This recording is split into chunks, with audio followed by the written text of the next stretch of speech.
My name is Jonathan Leger. I escaped a cult, learned about crypto, and eventually came into a Bitcoin-only mindset. And today what we're going to talk about is the mythology that's around the pseudonymous creator of Bitcoin, Satoshi Nakamoto, and why that's so important. So let's talk about it.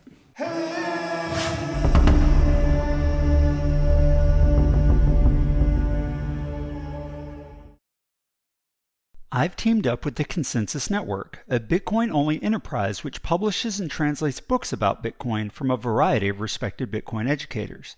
The link to Konsensus is in the video description, and if you decide to make a purchase, you'll be supporting this channel as I receive a small percentage of each sale. Thank you in advance for your support.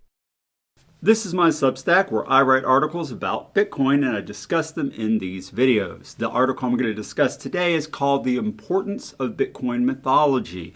Why would Satoshi abandon such massive wealth? So let's get right into it. Satoshi Nakamoto, Bitcoin's pseudonymous creator, has an unknown number of Bitcoin wallets with around 1 million BTC. That's nearly 5% of all the Bitcoin ever mined. As of the time of this video, it's valued at about $17 billion. Hardly chump change, but not a single Bitcoin has ever been sold. Ask yourself, if you had access to $17 billion, would you be able to leave it untouched? If there were no consequences attached to cashing in, probably not. But in the case of Satoshi, the moment any of those coins are moved, an unprecedented manhunt would likely ensue to track him down, or her, or they, because we don't know who they are. It's entirely possible that Satoshi's life would be on the line, given Bitcoin's goal of displacing fiat as a world reserve currency, untouchable by corrupt government officials. Is your life worth more than $17 billion? I certainly think mine is, and I'm sure that you would agree regarding your own. Satoshi's inaction in never cashing in creates a powerful mythology around Bitcoin. Not only did he create Bitcoin anonymously and gift it to the world, he did so in a very selfless way. A way that defies what almost anyone else could have. The temptation to cash in as the price rose would be irresistible for almost everyone. We'd find all kinds of reasons to rationalize selling at least a little, but Satoshi never has. It elevates the image that Bitcoiners have of him to a saint-like level. I discussed in a previous article the reasons Bitcoin needs to be leaderless and Satoshi had to disappear, but I didn't cover why the mythology around the Bitcoin's creator is so important. It's true that without an issuer or a leader, Bitcoin has to succeed or fail on its own merit, and that's important. In addition to that, though, Satoshi's mysterious, unselfish image gives him an almost legendary status in the minds of those who fall down the Bitcoin rabbit hole. What Satoshi did is inspiring because most of us realize that we would not have been able to keep it to ourselves and not profit from it. We'd be more like Tony Stark at the end of the first Iron Man movie, when, after remaining quiet for a while, he finally stands in front of the press and cameras and announces, "I am Iron Man."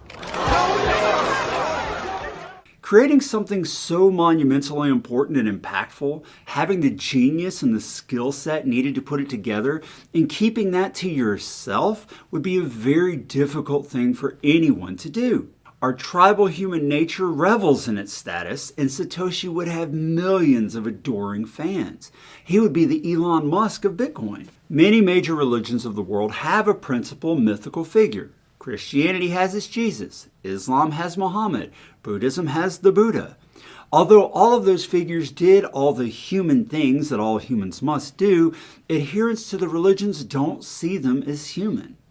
Only the great deeds and wisdom are recorded, keeping them elevated above the rest of us. It's in our tribal nature to want a leader, and the best way to engender loyalty is for our leaders to appear superhuman. There's a reason the pharaohs of Egypt were presented as gods in front of the people, and their day-to-day activities were hidden. Can't have the adherents knowing their god had a few too many and got wasted. Like the religious icons, however, keeping Satoshi an almost mythical figure also creates a figure that we can aspire to imitate. Jesus is considered sinless, giving Christians a model to reach for example. Satoshi was brilliant but selfless, uninterested in fame and fortune. He just wanted to fix the money and fix the world. Having this idealized version of Satoshi is inspiring, giving Bitcoiners a model to help them remember the most important reasons why we do what we do. Of course, Bitcoin isn't a religion, despite the cult label many put on Bitcoiners. It's a rational set of rules for solving the world's biggest problem, unsound money. Even so, we're still human, and having a perfect example to follow appeals to our tribal desire for a superhero leader.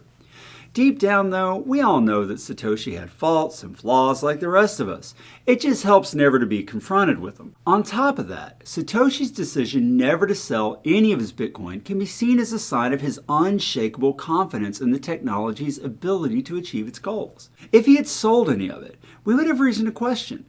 So many Bitcoiners announced proudly that they'd never exchange their precious Bitcoin for filthy fiat. If Satoshi did, perhaps those individuals would hodl just a little less hard, which would hurt the ultimate goal. With all that Bitcoin still in his wallet, easily verifiable from our own nodes, we find confidence in the fact that Satoshi was in it for the long haul and was committed to seeing Bitcoin become a success. Of course, we don't know for a fact that Satoshi hasn't cashed in on Bitcoin.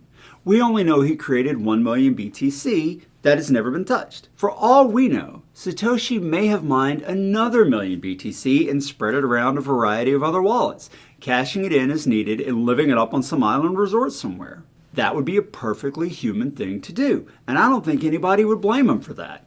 But it would certainly taint the image of the selfless technophile. Even if Satoshi is on some sandy beach sipping on salty margaritas and watching the sunset through a pair of Bentley Platinums, it's probably best that we don't know about it. There are many ways in which Bitcoin was a brilliant invention, the culmination of decades of work in cryptography and financial technology.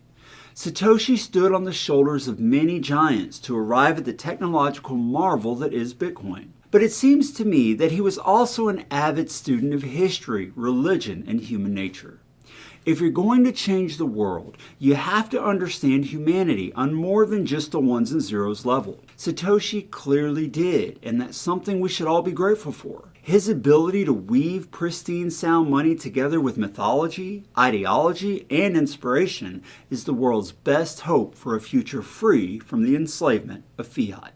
Well, that's all I have for you today. If you enjoyed this video, be sure to click like. Don't forget to subscribe to my channel, and I will see you next time. Hey!